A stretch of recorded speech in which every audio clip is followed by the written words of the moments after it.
তালাক। আমি তালাক চাই।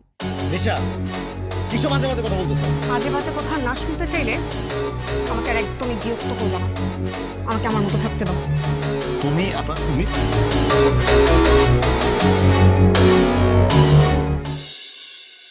আসলে বাবা, তোর মা খারাপ কিছু বলেনি বৌমাকে।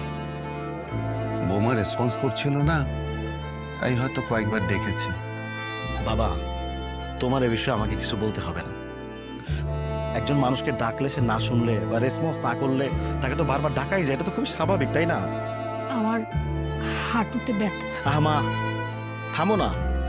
তোমার হাঁটুতে ব্যথা এটা তো আমি জানি, এটা আমাকে কেন বলতে হবে?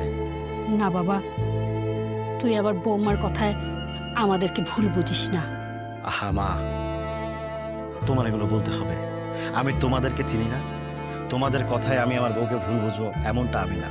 আবার আমার বউকে তো চিনি, আমার বউয়ের কথায় যে আমি তোমাদেরকে ভুল বুঝবো এমনটাও না। কিন্তু নেশার মনে হয় কিছুটা হয়েছে। কয়েকদিন যাবৎ সে আমার সাথে তোমাদের সবার সাথে এমন আচরণ করতেছে। বৌমা ছোট মানুষ, ও এখনো অনেক কিছুই বোঝে না। হয়তো কোনো কারণে মন খারাপ করেছে, তাই এমন করেছে। আমরা আমরা রাগ করিনি। হ্যাঁ রে বাবা,